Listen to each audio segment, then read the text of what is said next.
Hello everyone, कैसे हैं आप सभी लोग। आई होप आप सभी सेफ होंगे, घर पर होंगे, सुरक्षित होंगे। तो केमिस्ट्री में हम पढ़ रहे हैं कोऑर्डिनेशन केमिस्ट्री, और कोऑर्डिनेशन केमिस्ट्री में अब तक हमने 6 लेक्चर कंप्लीट कर लिए हैं। और 6 लेक्चर में हमने basic terminologies, oxidation state, ligands के बारे में, उनका नॉमेनक्लेचर कैसे करते हैं, हैप्टिसिटी के बारे में, और किसी भी टाइप का कोई लिगेंड आ जाए तो हम न्यूट्रल एटम मेथड से उसकी हैप्टिसिटी कैसे निकालते हैं, ये सारी चीज़ें हमने डिस्कस कर ली हैं। क्लियर। आज जो हम पढ़ने वाले हैं वो है बहुत ही इंपॉर्टेंट टॉपिक, जिसके बारे में मैं हर लेक्चर में डिस्कस करता हूं कि जब हम ये सीख जाएंगे तो हम EAN पर पूछेंगे, इफेक्टिव एटॉमिक नंबर पर हम उसकी बात करेंगे। ठीक है, ईआन रूल जिसको बोलते हैं, या 18 इलेक्ट्रॉन रूल उसको अपन बोलते हैं। यहाँ से हर बार एक क्वेश्चन आता ही आता है नेट के एग्जाम में, गेट में, IIT JEM में, मतलब सारे केमिस्ट्री के रिगार्डिंग जितने भी कॉम्पिटिटिव एग्जाम है उनमें क्वेश्चन आता ही आता है। तो आज हम EAN के बारे में डिस्कस करेंगे। क्लियर है चीज़, कोई दिक्कत नहीं है। अपना है ये lecture number 7, EAN effective atomic number. Clear है। हाँ जी, अब देखिए, अब हम आगे पढ़ते हैं कि EAN होता क्या है। पहले मैं EAN का बेसिक डिस्कशन आपको, बेसिक ब्रीफ इसके बारे में बता देता हूँ कि देखो, हर कोई ये चाहता है आज के टाइम पे कि स्टेबिलिटी गेन हो। मैं वर्क कर रहा हूँ स्टेबिलिटी के लिए, आप पढ़ाई कर रहे हो कि आपका फ्यूचर बनेगा, तो वो स्टेबिलिटी के लिए कर रहे हो। आप जो भी कोई कर रहा है वो स्टेबिलिटी के लिए कर रहा है। तो ये एलिमेंट्स जो है हमारे केमिस्ट्री में, ये क्यों बुरे हैं भाई। तो ये भी जो काम करते हैं, इलेक्ट्रॉन देते हैं, लेते हैं, क्यों करते हैं सब ये स्टेबिलिटी के लिए करते हैं। अगर कोई भी एलिमेंट इलेक्ट्रॉन डोनेट कर रहा है, इसका मतलब स्टेबिलिटी के लिए, गेन कर रहा है स्टेबिलिटी के लिए, कोई कंपाउंड बना रहा है स्टेबिलिटी के लिए, इसका मतलब everything happens for the stability. Chemistry में ही नहीं, कहीं पर भी जो भी हो रहा है ना, इस वर्ल्ड में जो भी हो रहा है, वो सारी चीज़ें स्टेबिलिटी के लिए हो रही हैं। इसलिए ये स्टेबिलिटी वर्ड जो है बहुत ही इंपॉर्टेंट वर्ड है। ये जो मैं आपके सामने लिखने जा रहा हूँ, ये स्टेबिलिटी वर्ड, ये जो है ये वर्ड स्टेबिलिटी, ये बहुत ही गजब का वर्ड है ये। क्लियर है चीज़, इस चीज़ को आप समझना। स्टेबिलिटी बहुत ही गजब का वर्ड है, चाहे किसी के लिए भी हो। हम अब इसको यहाँ पर केमिस्ट्री पे अप्लाई करेंगे। हम जानते हैं कि हमें स्टेबिलिटी किन चीज़ों से मिलती है। क्लियर है। तो इनको किस चीज़ से मिलती है? इलेक्ट्रॉन से। किससे मिलेगी? इलेक्ट्रॉन से। अब देखो, आप सभी जानते हैं, आपने जब 11th में जब आए होंगे स्टार्टिंग में, तो आपने ऑक्टेट रूल का नाम सुना होगा कि हर एलिमेंट क्या चाहता है कि वो अपना ऑक्टेट कंप्लीट करे। सही है। मतलब क्यों करे? क्योंकि उसको स्टेबिलिटी मिलेगी। सही है। मतलब उसके आउटर मोस्ट ऑर्बिटल में अगर 8 इलेक्ट्रॉन हैं तो वो स्टेबल है। अपन देखते हैं नोबल गैसेस को, नोबल गैसेस क्या है? उनका ऑक्टेट कंप्लीट है, इसका मतलब वो क्या है? स्टेबल है। और हम जानते हैं कि वो किसी से रिएक्शन नहीं करते। कुछ एग्जाम्पल है जीनोन के, कुछ कंपाउंड से, लेकिन जनरली जो helium, neon, argon, krypton, xenon, radons हैं, ये कभी भी किसी से रिएक्शन नहीं करते हैं। ठीक है। कुछ एक्सेप्शंस हैं उनको छोड़कर। तो देखिए, इसका मतलब ऑक्टेट अगर कंप्लीट होता है किसी का, इसका मतलब वो स्टेबिलिटी गेन कर रहा है। तो स्टेबिलिटी के लिए सब कुछ होता है। लेकिन ये जो ऑक्टेट वर्ड है, ये वाला ऑक्टेट वर्ड जो है, ये वाला देखना भैया। ठीक है। ये जो ऑक्टेट वर्ड में जो मैंने बोला अभी, ऑक्टेट, ये जो ऑक्टेट वर्ड है, ये लिया जाता है यूज में किसके लिए? केवल मेन ग्रुप्स एलिमेंट के लिए। अब मेन ग्रुप एलिमेंट कौन से होते हैं? ध्यान रखना, S block elements and P block elements जो होते हैं, ये सारे कैसे होते हैं? ये होते हैं मेन ग्रुप एलिमेंट। और इनके लिए अगर इनकी स्टेबिलिटी चेक करनी हो, ध्यान रखना, आपको S ब्लॉक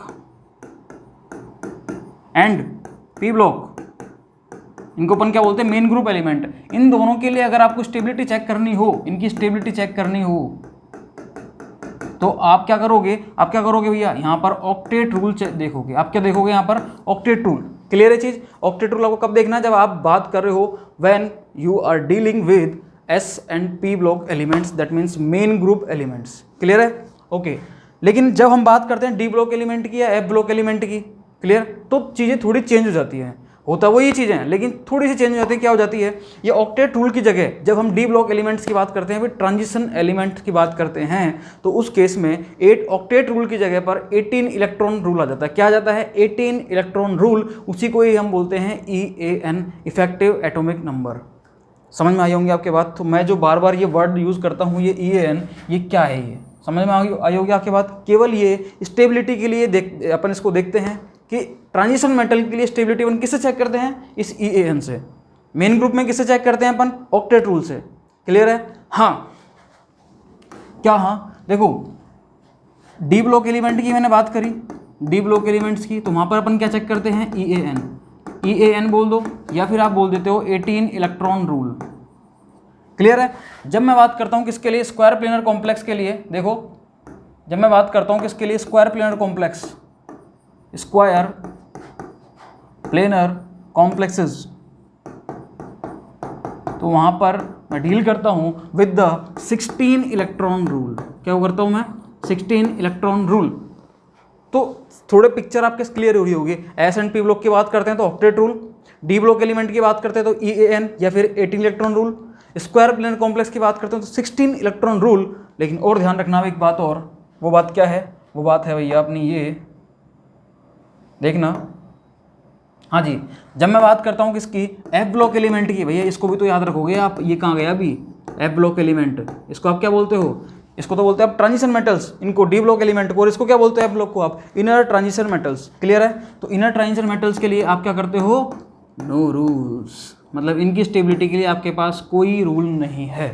SNP के लिए ऑक्टेट रूल, ट्रांजिशन मेटल के लिए हाँ जी 18 इलेक्ट्रॉन रूल, स्क्वायर प्लेनर के लिए 16 इलेक्ट्रॉन रूल, और एफ ब्लॉक एलिमेंट्स के लिए आप क्या करते हो? No rule. मतलब इनकी स्टेबिलिटी आप पता नहीं कैसे चेक करते हो। ठीक है, मतलब ये चीज़ अपने सामने है अभी।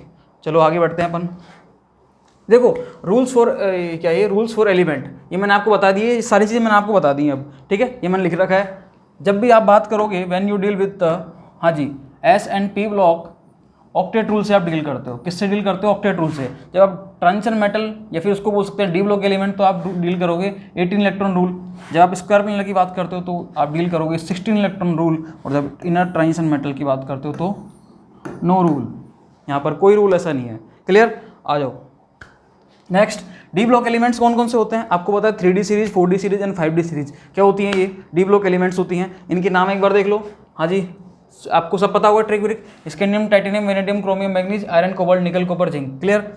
Yttrium, zirconium, niobium, molybdenum, technetium, ruthenium, rhodium, palladium, argentum, या फिर इसको बोलते हैं अपन सिल्वर, और कैडमियम।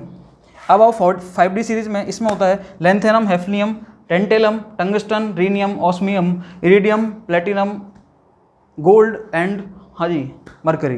तो ये जो अपने 30 एलिमेंट हैं, ये क्या हैं? ये डी ब्लॉक एलिमेंट है अपने 3D, 4D and 5D series के। क्लियर? तो आपको इनके बारे में पता होना चाहिए, इनके एटॉमिक नंबर आपको पता होना चाहिए। आपको पता है 21 से 30 तक ही जाता है, 39 से 48 तक ही जाता है, फिर 57 के बाद आपको पता होगा यहाँ पर क्या आ जाते हैं? एफ ब्लॉक एलिमेंट आ जाते हैं। हाँ जी, यहाँ पर क्या आ जाते हैं? F block element. और एफ ब्लॉक एलिमेंट भी कौन से आते हैं? लेंथेनाइट्स। कौन से आते हैं? लेंथेनाइट, क्योंकि लेंथेनम के बाद स्टार्ट होता है ये। ठीक है, 14 एलिमेंट आ जाते हैं, इसलिए यहाँ पर 72 से स्टार्ट होता है। तो ये अपना एक डी ब्लॉक एलिमेंट का अपने चार्ट देख लिया। अब हम बात करते हैं थोड़ा सा इनके आउटर मोस्ट ऑर्बिटल में कितने इलेक्ट्रॉन्स होते हैं। क्योंकि देखो डी ऑर्बिटल जो होते हैं उसका इलेक्ट्रॉनिक कॉन्फ़िगरेशन जो देखा जाता है वो किस तरीके से देखा जाता है, देखो यही बता देता हूँ। देखो डी इनका जो इलेक्ट्रॉनिक कॉन्फ़िगरेशन कैसे देखा जाता है? हाँ जी देखना, n-1 डी, एक तो ये इलेक्ट्रॉन हो गए। क्लियर है चीज़? और साथ में NS हाँ जी 1 2 2। क्लियर है? कोई दिक्कत नहीं है। या इसको आप NS इलेक्ट्रॉन ही ले लो, NS इलेक्ट्रॉन। ये जो होता है ये होता है डी ब्लॉक के एलिमेंट्स हैं उनका इलेक्ट्रॉनिक कॉन्फ़िगरेशन। क्लियर है? जब भी तो आप इनको क्या बोलते हो? Transition metals. ठीक है, n-1 से स्टार्ट होता है। आप कभी भी जब 4s चल रहा होता है ऑर्बिटल तो वहाँ पर आप 3D की बात करते हो, जब 5s चल रहा होता है तो आप वहाँ पर 4D की बात करते हो। ठीक है, ये चीज़ आपके समझ में आ चुकी है। यहाँ पर किसी को कोई समस्या नहीं है। अब देखो थोड़ा सा आगे चलते हैं अपन। आओ, ये क्या आ गया? खाली आ गया, कोई दिक्कत नहीं है।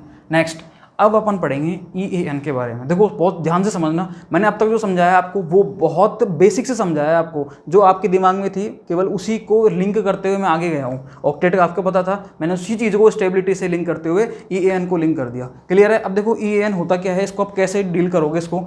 EAN के बारे में मैंने आपको बता दिया कि इयान जो होता है ये 18 इलेक्ट्रॉन रूल होता है। मतलब हम जो जब भी डील करेंगे we deals with the 18 electron rules, मतलब 18 इलेक्ट्रॉन से डील करेंगे हम, कोई भी एलिमेंट हो। अब देखो जैसे अपन बोलते थे कि कोई मेन रूप के लिए बोलते थे अपन एस ब्लॉक या पी ब्लॉक के लिए, कि अगर किसी एलिमेंट के आउटर मोस्ट ऑर्बिटल में 8 इलेक्ट्रॉन है, इसका मतलब वो क्या है?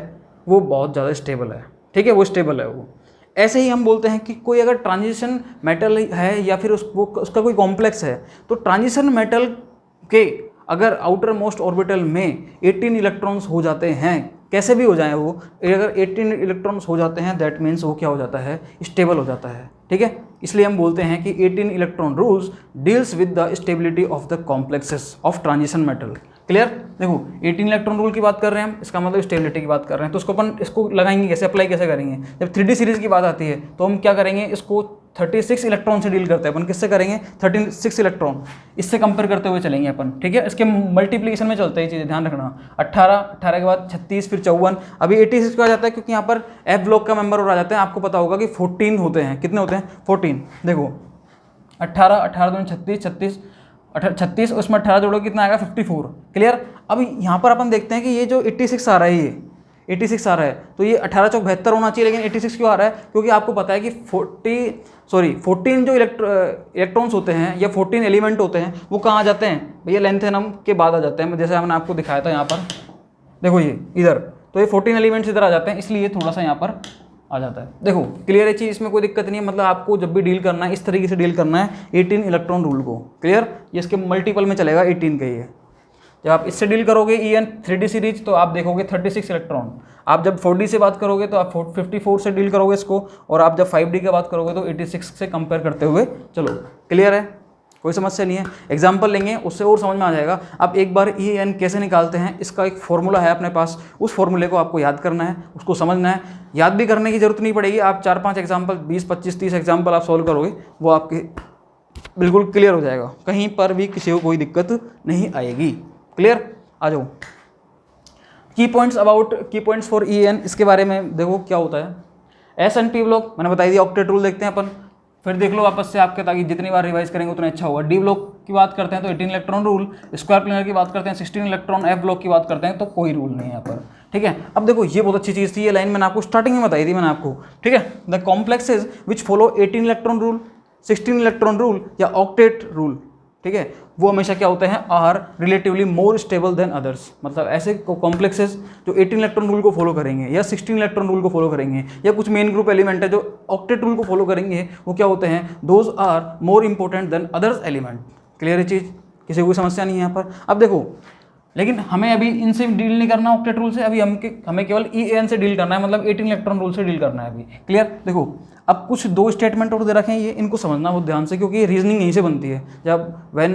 जब भी आप बात करोगे किसकी एप्लीकेशन पार्ट ऑफ EAN, तो आप यहाँ पर देखोगे इन दोनों चीज़ों को, वहाँ पर आपको इस टाइप के क्वेश्चन जरूर मिलेंगे, ठीक है। कि कौन सी स्पीसीज है वो जो रिड्यूसिंग नेचर की है, कौन सी स्पीसीज है जो ऑक्सीडाइजिंग नेचर की है, तो वो चीज़ आपको समझ में आनी चाहिए कि कौन सा कॉम्प्लेक्स ऑक्सीडाइजिंग है और कौन सा क्या है रिड्यूसिंग नेचर का है। देखो अगर कोई कॉम्प्लेक्स 18 इलेक्ट्रॉन रूल फॉलो करता है तो वो स्टेबल है। अगर वो 17 करता है, इसका मतलब उसके पास क्या है? कोई 17 है, उसके पास 1 इलेक्ट्रॉन की कमी है, उसके पास इलेक्ट्रॉन डेंसिटी कम है, 1 इलेक्ट्रॉन की कमी है, तो वो क्या करेगा? एक्सटर्नल सोर्स से इलेक्ट्रॉन लेगा, ठीक है। वो क्या करेगा? एक्सटर्नल सोर्स से इलेक्ट्रॉन लेगा, और किसी एक्सटर्नल सोर्स से इलेक्ट्रॉन लेगा, इसका मतलब वहाँ से निकालेगा, मतलब उसका ऑक्सीडेशन करेगा। क्या करेगा? ऑक्सीडेशन। इसका मतलब 17 इलेक्ट्रॉनिक स्पीसीज जो होती हैं, ये क्या होती हैं? ये बहुत ही अच्छी ऑक्सीडाइजिंग नेचर की होती हैं। क्या होती हैं? ऑक्सीडाइजिंग नेचर की। क्लियर है चीज़, मतलब 17 या फिर 7 को बोला अपन ने ऑक्टेट। अगर मेन ग्रुप के रिगार्डिंग बात कर रहे हो तो आप 7 बोलोगे, और अगर आप EAN की रिगार्डिंग बात कर रहे हो तो आप 17 बोलोगे। क्लियर है चीज़। देखो 18 होती है तो स्टेबल है, उससे एक कम इलेक्ट्रॉन है किसी अगर मेटल के पास में, इसका मतलब उसको इलेक्ट्रॉन चाहिए, वो बाहर से लेगा, मतलब किसी से छीनेगा, और किसी से इलेक्ट्रॉन लेना मतलब उससे इलेक्ट्रॉन निकाल रहा है, मतलब उसका ऑक्सीडेशन कर रहा है। इसका मतलब क्या हो गया? वो एलिमेंट क्या हो गया? वो हो गया ऑक्सीडाइजिंग नेचर का। क्या हो गया? ऑक्सीडाइजिंग नेचर का। इसका मतलब 17 electronic species behaves as the oxidizing agent. Clear. अब देखो मैं बात करता हूँ 9 और 19 इलेक्ट्रॉन ना। अगर किसी के पास 19 इलेक्ट्रॉन है, अगर 18 है तो स्टेबल है, 19 मतलब एक ज़्यादा है तो वो किसी को देगा। अगर किसी को देता है तो किसी में जोड़ेगा वो इलेक्ट्रॉन किसी दूसरे एलिमेंट में। अगर वो किसी दूसरे एलिमेंट में इलेक्ट्रॉन जोड़ता है मतलब उसका रिडक्शन करता है, इसका मतलब उसका खुद का नेचर क्या हो गया? Reducing nature. क्लियर है भाई। होता क्या है, अगर कोई एलिमेंट इलेक्ट्रॉन दे रहा है तो इसका मतलब उसका खुद का तो ऑक्सीडेशन हो रहा है, लेकिन सामने वाले का वो क्या कर रहा है? रिडक्शन, और सामने वाले के बेसिस पर ही देखा जाता है। क्लियर है चीज़। इसका मतलब 9 और 19 इलेक्ट्रॉनिक स्पीसीज जो होती है वो क्या होती है? रिड्यूसिंग नेचर की होती है, मतलब ये बिहेव्स करती हैं as a reducing agent. Clear है चीज़। यहाँ तक किसी को समस्या नहीं है। अब अपन आगे चलते हैं। एक अपने पास कैलकुलेशन ऑफ EN का एक फॉर्मूला है, उस फॉर्मूले को आप समझ लेना अच्छे से। वो फॉर्मूला क्या कहता है अपना? देखो एक बार EN, हाँ जी, आपको क्या करना है कि सेंट्रल एटम जो भी आपको दी गई है कॉम्प्लेक्स में, उसके वैलेंस इलेक्ट्रॉन का नंबर आप देखो कि उसमें कितने वैलेंस इलेक्ट्रॉन हैं और कितनी मेटल्स हैं, उससे आप मल्टीप्लाई कर दो। इसका मतलब number of valence electron of central atom multiply by number of metal, कितनी मेटल्स हैं और हर एक मेटल में कितने वैलेंस इलेक्ट्रॉन्स हैं, वो उसका जो टोटल नंबर होगा वो क्या होगा, वो ये होगा। ये वाला आपने सेक्शन देख लिया। आपको क्या करना है, number of metal metal bonds. देखो एक मेटल मेटल बॉन्ड्स जो होता है उसमें 2 इलेक्ट्रॉन होते हैं, ठीक है, तो इसलिए आप अपन क्या करते हैं, उसको 2 से मल्टीप्लाई करते हैं। क्लियर। तो आपको क्या करना है, उसमें number of metal metal bond निकालना देखना है। ये मैं आपको बताऊंगा अच्छे से अभी कि ये कैसे निकालते हैं अपन। ये मैंने आपको निकालना सिखाई दिया। देखो ये ऐसा सब चीज़ सारी, ये देखो इधर ये सारी चीज़ें निकालना सीख लिया अपन ने। भैया ये बताओ, अगर क्रोमियम में आउटर मोस्ट में 6 इलेक्ट्रॉन है तो मोलिब्डेनम में तो 6 होंगे ना, ये सीरीज चलती है ना इनकी। अगर रीनियम की बात करता हूँ तो रीनियम में कितने हो जाएंगे, 7 इलेक्ट्रॉन। तो ये चीज़ आपके समझ में आनी चाहिए। अब बाकी एग्जाम्पल जब मैं कराऊंगा तो बहुत अच्छे से आपको समझा दूँगा इन चीज़ों को।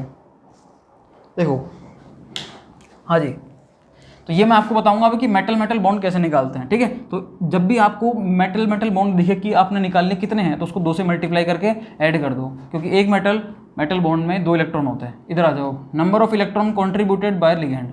ये जो कंसेप्ट है ये वाला, अगर मैं इसको बोलूँ कि ये क्या है चीज़ है, तो याद करो ये चीज़ क्या है, number of electron contributed bye ligand. अरे इसी को तो अपन हैप्टिसिटी बोलते थे। हाँ जी, इसी को अपन क्या बोलते थे, हैप्टिसिटी। हैप्टिसिटी क्या होती है, हाँ ये टोटल नंबर ऑफ एटम, ठीक है, total number of atom of the ligand, वही तो अपन देखते थे, उसी से अपन निकालते थे इसको, ठीक है, कि वो कितने कर रहे हैं और वो कितने इलेक्ट्रॉन डोनेट कर रहे हैं, वही अपनी क्या होती थी, हैप्टिसिटी। इधर आ जाओ, plus number of electron by the encapsulated atom. अभी एनकैप्सुलेटेड एटम क्या होता है इसके बारे में मैं आपको बताऊंगा, कि 2 चीज़ें मैं आपको इसके बारे में बताऊंगा मैं आपको, एक तो ये और एक ये। बाकी प्लस माइनस चार्ज, अगर कोई कॉम्प्लेक्स पर चार्ज है वो निकालना हमने सीख रखा है। किसी भी कॉम्प्लेक्स आपको दिया हुआ है उस पर कैसे चार्ज निकालना है, मेटल पे कैसे चार्ज निकालना है, वो हम सीख चुके हैं। इसलिए मैंने पहले कुछ बेसिक चीज़ें आपको समझाई थी। क्लियर है। आओ आगे देखो, फिर आता है plus minus charge equal to, आपको करना है 18 इंटू एन, 18 इंटू एन। इसका मतलब क्या है, 18 18 इलेक्ट्रॉन रूल है, एन क्या है यहाँ पर, नंबर ऑफ मेटल। क्लियर है चीज़, जो भी दिया गया है आपको वो यहाँ पर आ जाएगा एन। ये है अपना EAN। समझ में आ गया होगा। कुछ नहीं करना, देखो EN निकालने के लिए मेटल देखो कितनी है, उसके वैलेंस इलेक्ट्रॉन देखो, उससे मल्टीप्लाई करके रख दो। क्लियर। उसके बाद number of metal metal bond देखो, 2 से मल्टीप्लाई करो, रख दो। लिगेंड देखो, उसमें उसकी हैप्टिसिटी के अकॉर्डिंग उसके इलेक्ट्रॉन निकालो, रख दो। उसके बाद एनकैप्सुलेटेड एटम जो होंगे उनके इलेक्ट्रॉन निकालो, रख दो, और प्लस माइनस चार्ज रख दो वहाँ पर, ठीक है। और बराबर किसके कर दो, 18, क्योंकि 18 इलेक्ट्रॉन रूल है, इंटू एन, कितनी मेटल्स हैं। क्लियर है, कोई समस्या नहीं है किसी को भी। अब आ जाओ आगे।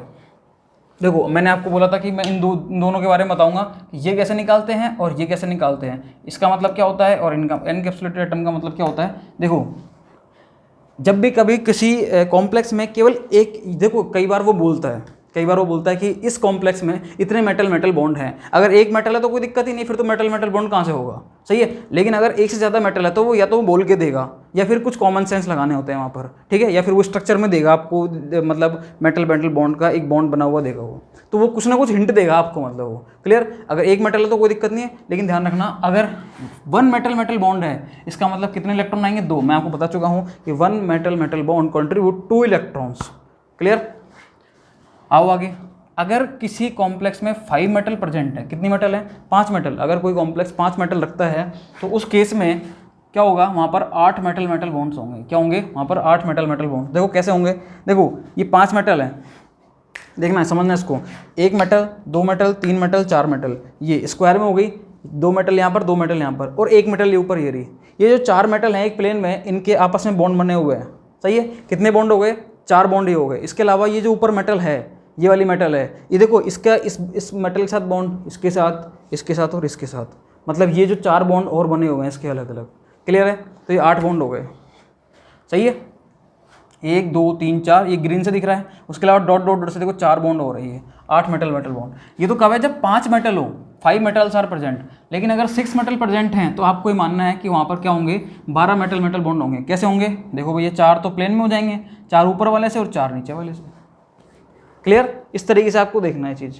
अब आगे चलते हैं अपन, अब बात करते हैं अपन एनकैप्सुलेटेड स्पीसीज़ की। देखो ये छोटे छोटे मतलब होता क्या है, कॉम्प्लेक्स जब उसमें 5 या 6 मेटल्स होती हैं तो एक कैविटी बन जाती है। क्या बन जाती है, cavity. Metal metal metal metal, देखो ये मेटल ये मेटल ये मेटल ये मेटल, ऊपर मेटल, ये बीच में क्या बन गई, जब ये जाल बनेगा पूरा तो बीच में एक कैविटी बन जाती है। या नीचे अगर एक मेटल और है तो वहाँ पर पूरी कैविटी बन जाती है। उस कैविटी में छोटे छोटे एटम्स जो होते हैं वो फंस जाते हैं, वो क्या होते हैं, फंस जाते हैं। उन्हीं एटम्स को अपन क्या बोलते हैं, एनकैप्सुलेटेड एटम्स। देखो ये अपने पास 5 मेटल्स थी, इनके बीच में मेटल मेटल बॉन्ड बने हुए हैं और ये कैविटी बन गई। इस कैविटी में क्या होता है, कोई एनकैप्सुलेटेड एटम आता है, छोटा सा एटम होता है, वो फंस जाता है उसमें। अब छोटे एटम ध्यान रखना कौन से हो सकते हैं, वो हाइड्रोजन और ड्यूटेरियम हो सकता है, वो कार्बन हो सकता है, वो नाइट्रोजन हो सकता है, वो फॉस्फोरस हो सकता है। मैं फॉस्फोरस तो मैक्सिमम है जब बहुत बड़ी कैविटी बनती है तब है वो, तो क्लियर। तो ध्यान रखना ये जेड जो है यहाँ पर एनकैप्सुलेट एटम को आप किससे डिनोट करते हो, जेड से। किससे करोगे, जेड से, ठीक है, जेड से डिनोट करोगे। एमएम बॉन्ड का बता ही दिया मैंने। हाँ जी, देखो अब ये जेड जो होता है, अगर ये हाइड्रोजन और ड्यूटेरियम है तो ये 1 इलेक्ट्रॉन डोनेट करेगा, ध्यान रखना। अगर ये कार्बन है तो 4 इलेक्ट्रॉन डोनेट करेगा, नाइट्रोजन है तो 5 इलेक्ट्रॉन और फॉस्फोरस है तो 5 इलेक्ट्रॉन। तो ये थोड़ा सा ध्यान रखना आप, क्लियर।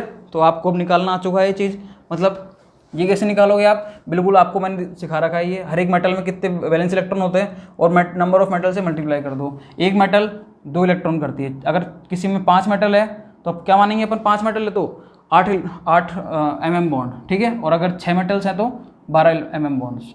ये अपन ने हेप्टिसिटी से निकाल ही रखा है, सीख रखा है ये। और एनकैप्सुलेटेड एटम अगर हाइड्रोजन ड्यूटेरियम है तो 1 इलेक्ट्रॉन, कार्बन है तो 4 इलेक्ट्रॉन, नाइट्रोजन और फॉस्फोरस है तो 5-5 इलेक्ट्रॉन। क्लियर है चीज़। उसके अलावा प्लस माइनस चार्ज 18 × n। बोलो भाई साहब, कोई दिक्कत नहीं किसी को भी, ये सब चीज़ें हमने निकाल ली हैं। ये लो, ये अपना हो गया पूरा कंसेप्ट, क्लियर है, इसमें कोई दिक्कत नहीं है। एक एग्जांपल मैं आपको समझाता हूँ, बाकी एग्जांपल मैं कुछ दूंगा आपको, वो आप सॉल्व करके लाना खुद, क्लियर। और नेक्स्ट क्लास में अपन इसके एग्जाम्पल सॉल्व करेंगे EAN के। यहाँ पर अपन ने इसको समझ लिया है, आप पूरा रिवीजन करना है इसका, और नेक्स्ट क्लास में हम सारे क्वेश्चंस के बारे में डील करेंगे, ठीक है। देखो जैसे एक एग्जाम्पल में समझा देता हूँ। देखो फर्स्ट एग्जाम्पल देखना एक बार,